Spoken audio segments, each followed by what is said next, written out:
right, what's going on, you guys? Nick here with Nick Strength and Power. It's 2 in the morning, and the prejudging for the 2025 Masters Mr. Olympia just wrapped up, and it's pretty much what we expected. The two of the guys that we talked about going into this show, dead center, it looks like it's between them. Dorian Haywood and, of course, Phil Klahar. Phil Klahar at the last Masters Olympia was top 3. Neither Max Charles nor Kamal El-Gargni, who placed ahead of him last time, are in this lineup this year.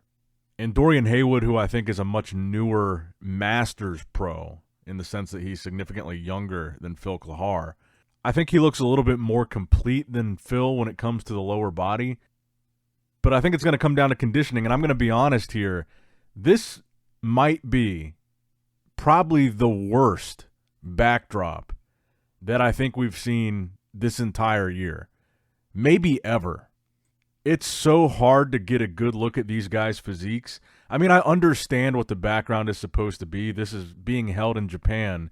It's a take on the Japanese flag. But, I mean, honestly, right in the center where the two most important bodybuilders of the call-out, likely the two guys that are competing for the win, right behind them is a giant burgundy, brownish-red circle that almost matches the exact color of their protan. The guys are like blending straight into the background. Their physiques are not standing out at all in front of this backdrop. And it's so hard to tell how the guys are looking that are standing directly in front of that red circle that they're blending so hard into in the background. Like, I want to say that Phil is more conditioned than Dorian Haywood here. While Dorian has a little bit more muscle, he's a little bit more filled out. His lower body is still there to an extent that Phil's has kind of diminished in size a little bit. But when it comes to conditioning, it's legitimately hard to tell looking at these guys' physiques in front of this backdrop. It's just so distractingly bad. But just to give you guys a little context here so you know who these guys are in this top 4 call-out at the Masters Olympia. Number 211 would be Dorian Haywood. Number 207 would be Phil Klahar. Number 223 would be Todd Whitting. And number 213 would be Domenico Intermaggio. And I think my perception is correct here. I think that Dorian Haywood looks good in terms of muscularity. He's probably the biggest, fullest guy up there.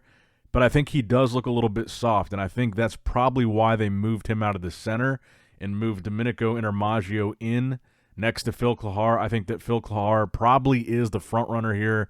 I think he probably is more conditioned than Dorian Haywood.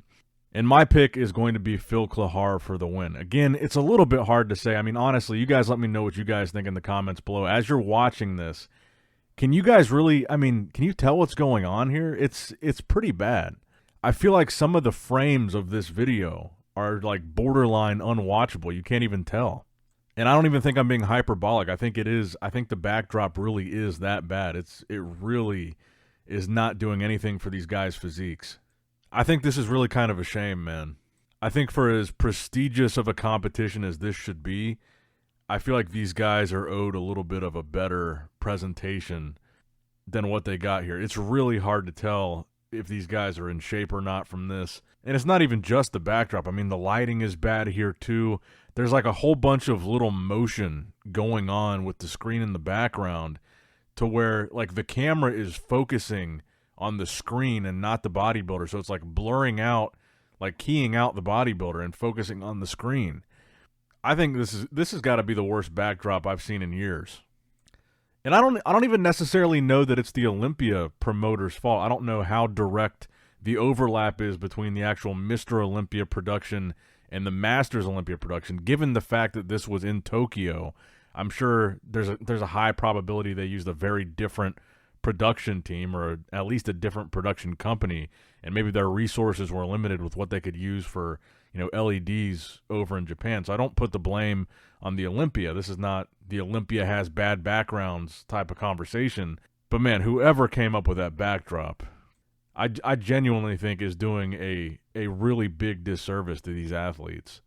But I think from what I can see, Phil Klahar is in the lead here, and he's my pick to win.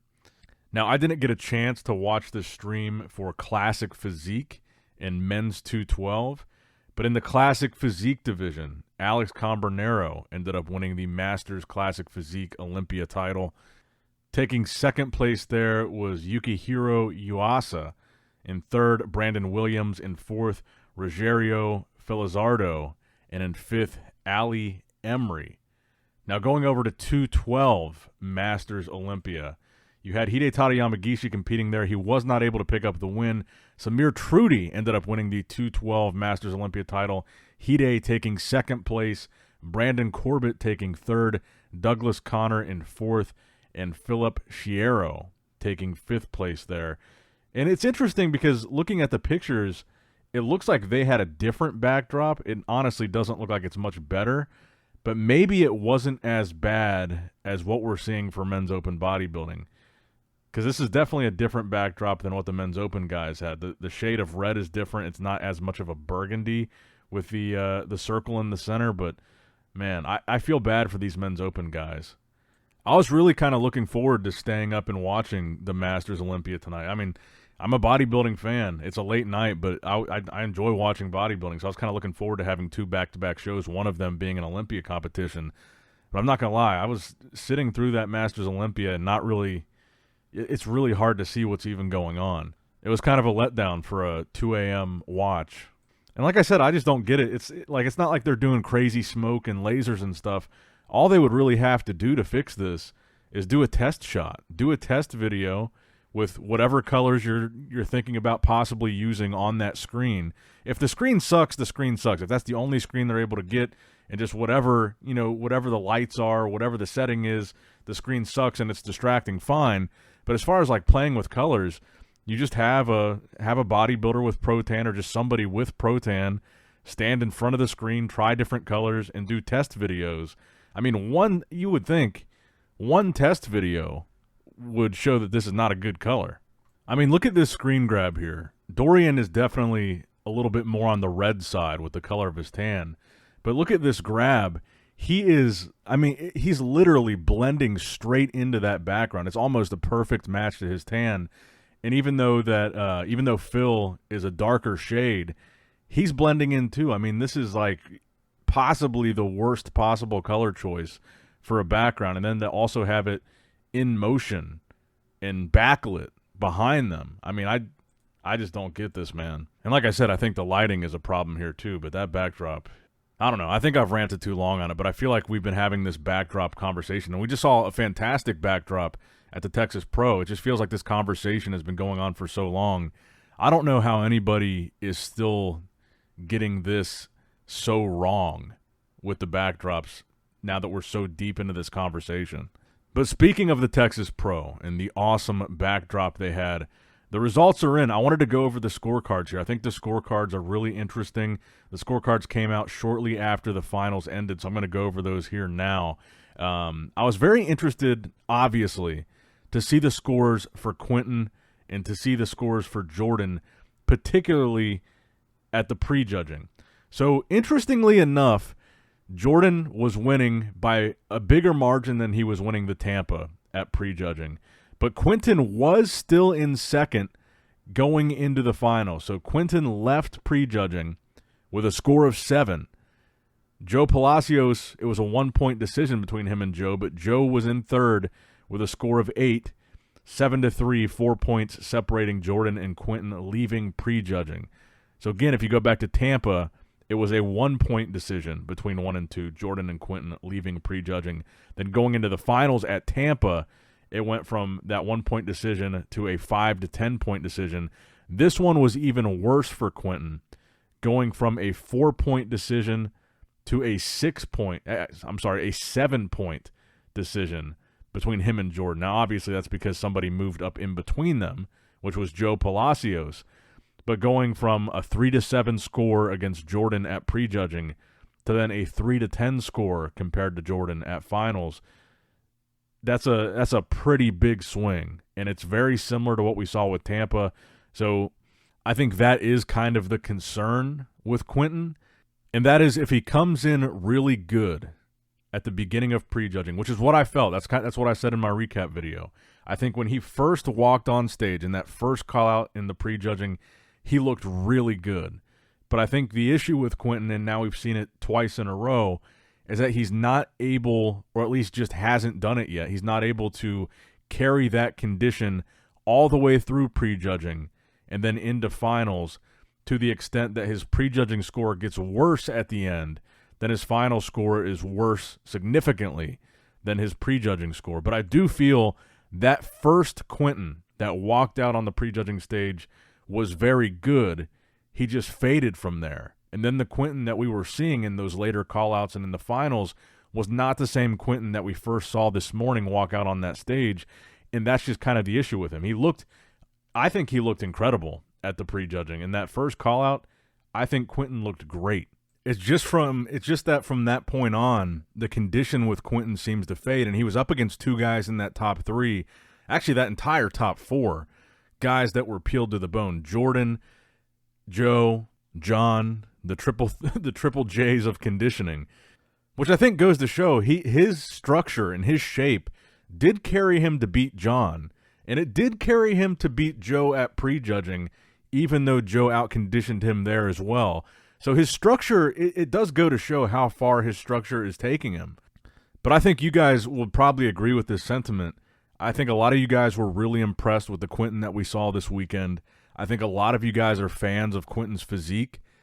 And I think you guys would probably agree that if Quentin is able to get on that conditioning, be consistent with it from prejudging to finals, come in sharp, dry, detailed, and just keep that the entire show, he is going to be a very, very dangerous pro. I don't want to speak for all of you guys, but I don't think there's very many people watching this video right now that don't love Quentin's look, his structure, his shape, his aesthetics, his imposing stage presence. I mean, I feel like most of you guys probably agree with that. He's got a really good look. And if he can really nail down that conditioning, which, again, we've made these comparisons to Samson Dowd and Andrew Jacked, it's almost like it's the exact same thing that we say about Samson and that we say about Andrew Jacked until they finally did nail it, until Samson did nail it and won the Olympia. I still don't think we've quite seen Andrew Jacked nail it yet, but I think that's another good comparison between a Samson and a Quentin. We said the same thing about Samson for years, and then when he nailed it, he won the Olympia. I think it's just a matter of time for Quentin, because Samson is almost a decade older than Quentin. He's got time. He's got time to figure this out, and I think he should still be proud of the package that he brought to both this show and Tampa. Now, I want to run through the other placings really quickly here, because obviously you don't get to see the placings outside of the top five at finals, because they only pay out. There's only 5 placings in the money. So Jordan 1, Joe in 2nd, Quentin in 3rd, John Jewett 4th, Emir Omaragic in 5th. Outside of that top 5, Bruno Santos in 6th, Kareth Baggio wound up in 7th, Beef Stew wound up in 8th. So he did improve his placing. He was 9th at the Tampa Pro. He's 1 placing ahead of that. Patrick Moore ended up in 9th, so Stu did end up beating Patrick, who beat him at the Tampa show. Justin Savoy, the really tall guy, wound up in 10th, and Yun Long Pin wound up in 11th.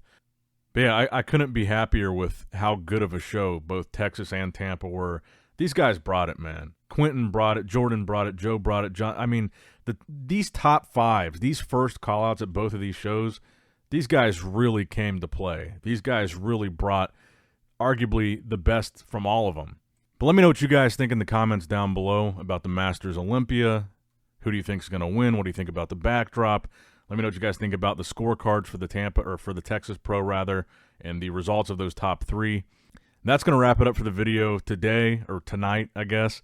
And at some point tomorrow, I'll be covering the results of the Masters Olympia. I'm not entirely sure when it's going to be over based on the time difference and just how long the show seems to have taken so far. But at some point tomorrow, we'll be talking about the results of the Masters Olympia, so stay tuned and subscribe for that. Like, comment, subscribe, all that good stuff. Click the bell notification icon if you have not already. I'm going to go to bed. And as always, I love you guys. Appreciate you guys. Nick Strength and Power signing out. All right, guys, don't forget to click that like button and subscribe to this channel if you enjoy the content. Also, check out my Instagram at NickStrengthPower. my Facebook page, which is simply Nick Strength and Power, my secondary YouTube channel, Nick Strength and Vlogs, for vlogs and bonus content that you will not see on this channel, and consider subscribing to my third YouTube channel, Nick Strength and Pokemon, which is all things Pokemon and trading card games, completely unrelated to this channel. So if you're into that, give that one a look. And all links to merchandise and social media will be in the description box below. If you guys want a Nick Strength and Power t-shirt, that will be in the Shopify link below. Have a great day.